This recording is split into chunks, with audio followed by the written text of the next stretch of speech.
जोहार नमस्कार। खबरें जो रहती हैं चर्चा में, खबरें जिस पर बातें होती रहती हैं, कुछ नवीनतम ताजा खास खबरों में से कुछ खबरों पर आइए नजर डालते हैं। देखिए 5 मिनट में देश दुनिया झारखंड की 20 खबरें। पहले बड़ी खबरें झारखंड की। आजसू के बोकारो बंद का व्यापक असर देखा गया। कोई गाड़ी नहीं चली, सड़क जाम से आवागमन प्रभावित रहा। आजसू के कार्यकर्ता सुबह से ही बोकारो के प्रमुख चौक चौराहों पर पहुंचे और बंद का समर्थन करने की अपील की। सड़क जाम से आवागमन ठप हो गया। उन्होंने बीसीएल प्रबंधन के खिलाफ जमकर नारेबाजी की। जोधाडी मोड़ और चास का तेल मोर्चो पुल समेत कई जगहों पर आजसू के कार्यकर्ताओं ने रोड जाम कर दिया। इसके साथ ही पेट्रोल पंप को भी बंद करा दिया। बोकारो स्टील प्लांट में अप्रेंटिस का प्रशिक्षण लेने वाले विस्थापितों का आंदोलन 3 अप्रैल 2025 को हिंसक हो गया था। शाम लगभग 5 बजे बैरिकेडिंग तोड़कर इस्पात भवन के अंदर प्रवेश करने की कोशिश करने पर सीआईएसएफ के जवानों ने लाठीचार्ज कर दिया था। इसमें 4 विस्थापित घायल हो गए थे। इनमें से एक की बीजीएच में इलाज के दौरान मौत हो गई थी। मृतक प्रेम महतो 32 वर्षीय हल्ला थाना क्षेत्र के शिबुटार गांव का रहने वाला था। उपायुक्त विजया जाधव ने 3 अप्रैल को विस्थापितों और सीआईएसएफ बलों के साथ हुए झड़प मामले में बीसीएल के मुख्य महाप्रबंधक हरि मोहन झा को गिरफ्तार करने का निर्देश दिया है। दरअसल डीसी ने इस मामले में त्वरित कार्रवाई करते हुए सभी वरिष्ठ पदाधिकारियों के साथ देर रात बैठक की, फिर यह फैसला लिया। झारखंड में ईडी की दबिश। पूर्व मंत्री बन्ना गुप्ता के आप्त सचिव समेत रांची के 2 ठिकानों पर मारा छापा। ईडी ने बन्ना गुप्ता के पूर्व आप्त सचिव रहे ओम प्रकाश सिंह बुड्डू समेत राजधानी रांची के 2 ठिकानों पर छापा मारा है। ये कार्रवाई आयुष्मान भारत योजना से संबंधित घोटाला में की गई है। राज्य सरकार के अनुरोध पर सुप्रीम कोर्ट ने शुक्रवार को झारखंड हाई कोर्ट द्वारा सुनाए गए फैसले पर सुनवाई की, जिसमें उन्होंने अदालत के फैसले पर रोक लगाते हुए जेबीवीएनएल के एमडी को निर्देश दिया कि वे सरहुल, रामनवमी जैसे खास मौके पर कम से कम बिजली कटौती करें ताकि जनजीवन अधिक प्रभावित न हो। साथ उन्होंने निर्देशित किया कि अस्पताल समेत अन्य आवश्यक सेवाओं जुड़े स्थानों पर किसी प्रकार की बिजली आपूर्ति बाधित न की जाए। मौसम वैज्ञानिक अभिषेक आनंद का कहना है कि गुरुवार की तरह शुक्रवार को भी गढ़वा, पलामू, लातेहार, चतरा, गोड्डा, साहिबगंज, दुमका व पाकुड़ जिले को छोड़कर अन्य कई जिलों में गर्जन के साथ छिटपुट बारिश हो सकती है।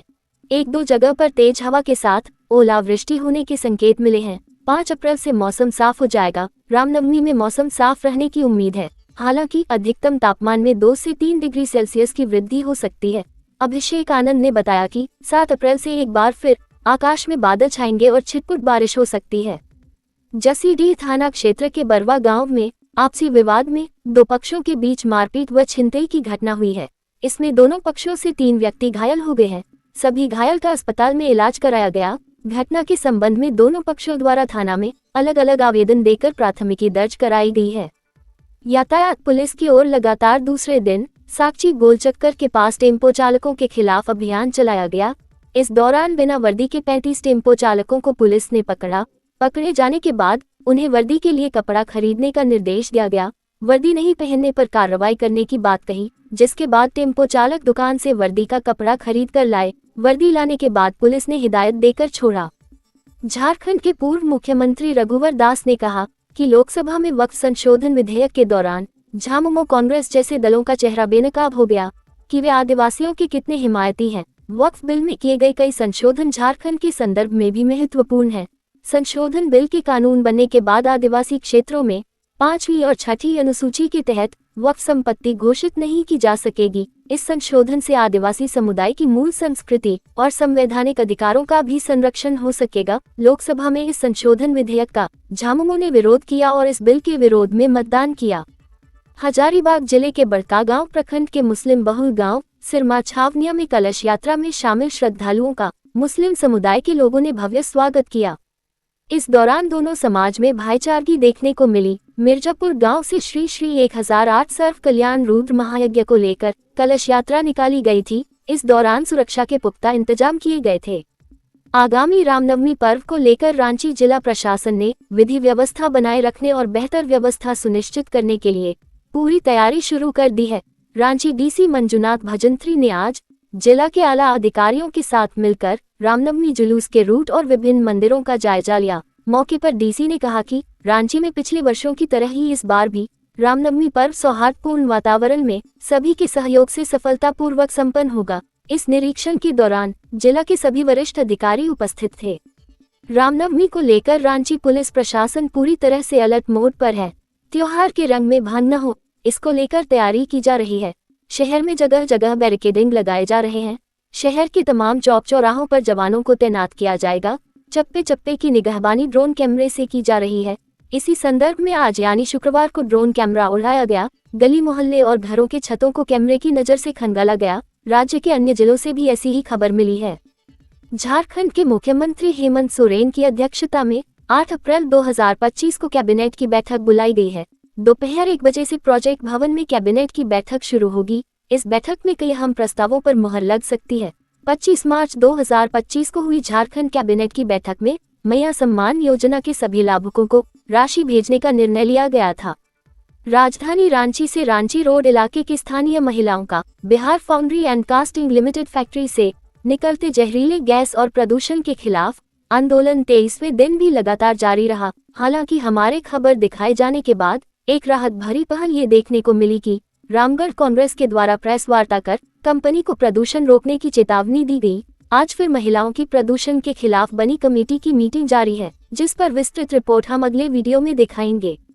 अब खबरें देश दुनिया की। थाईलैंड में बिम्स्टेक बैठक के दौरान पीएम नरेंद्र मोदी ने बांग्लादेश के मुख्य सलाहकार मोहम्मद यूनुस से हिंदुओं समेत अल्पसंख्यकों की सुरक्षा सुनिश्चित करने पर जोर दिया। उन्होंने बांग्लादेश को अनावश्यक बयानबाजी से बचने की नसीहत दी और सीमा सुरक्षा मजबूत करने पर भी चर्चा की।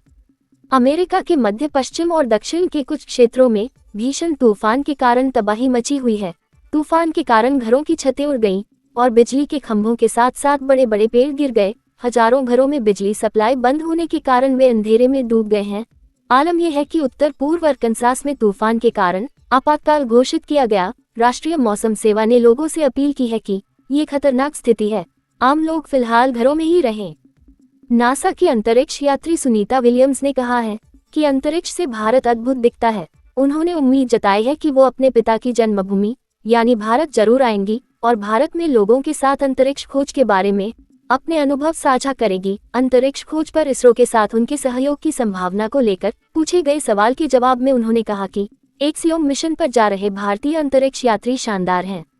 राजद सुप्रीमो लालू यादव को बीते कुछ दिनों से पीठ में गहरे जख्मों के कारण समस्या हो रही थी। बुधवार को अचानक उनकी तबीयत बिगड़ गई। गुरुवार को दिल्ली एम्स में उनका सफल ऑपरेशन हुआ है। बीते 10 साल में लालू यादव 3 बड़े ऑपरेशन से गुजर चुके हैं। वक्फ बिल के मुद्दे पर केंद्र सरकार का साथ देने से जेडीयू के कई नेता पार्टी से नाराज हैं। पार्टी के कई अल्पसंख्यक नेताओं ने तो पार्टी से इस्तीफा देना भी शुरू कर दिया है। ऐसे में इसी बात को मुद्दा बनाकर अब पार्टी के हिंदू नेता ने भी जेडीयू से इस्तीफा दे दिया है। इधर रांची में भी आजसू के रांची उपाध्यक्ष जुबैर ने पार्टी से इस्तीफा दे दिया है। हिंदी सिनेमा के भारत यानी मनोज कुमार ने आज सुबह दुनिया को अलविदा की दिया। रुपहले पर्दे पर भारत नाम से मशहूर अभिनेता मनोज कुमार भारत की आज़ादी यानी 15 अगस्त 1947 से लगभग एक दशक पहले 24 जुलाई 1937 को ब्रिटिश शासित हिंदुस्तान के ऐबकाबाद, जो अब पाकिस्तान में है, में जन्मे थे। विभाजन के बाद मनोज कुमार का परिवार ऐबकाबाद से राजस्थान के हनुमानगढ़ आ गया। झारखंड के मुख्यमंत्री हेमंत सोरेन ने दिग्गज फिल्म अभिनेता और निर्देशक मनोज कुमार के निधन पर गहरा शोक व्यक्त किया है। उन्होंने शुक्रवार को अपने सोशल मीडिया प्लेटफॉर्म एक्स पर पोस्ट करते हुए लिखा कि मनोज कुमार का निधन भारतीय सिनेमा और कला जगत के लिए एक अपूरणीय क्षति है। सोशल मीडिया पर एक वीडियो तेजी से वायरल हो रहा है। ये सीन किसी फिल्मी दृश्य से कम नहीं है। वीडियो में नजर आ रहा है कि छत के एक कोने में कुछ लोग आपस में मारपीट कर रहे हैं। मारपीट करने वाले लोगों में महिलाएं भी शामिल हैं। वीडियो में दिख रहा है कि 8 से 10 लोग आपस में भिड़े हुए हैं, जमकर लात घूंसे चल रहे हैं, एक दूसरे से सभी भिड़े हुए हैं। इस बीच पूरी छत भर कर गिर गई। मारपीट का भयंकर दृश्य अचानक से चीख पुकार में बदल गया। तो कैसी लगी आपको हमारी ये खबर, ये हमें कमेंट बॉक्स में लिखकर ज़रूर से बताएं। और ऐसे ही नवीनतम ताज़ा अपडेट्स, खास खबरों से रूबरू बने रहने के लिए बने रहें हमारे संग। कैमरा के पीछे से मेरा सहयोग कर रहे अजय महतो, आनंद चौहान और युगल किशोर भगत के साथ मैं विजय दत्त पिंटू रांची।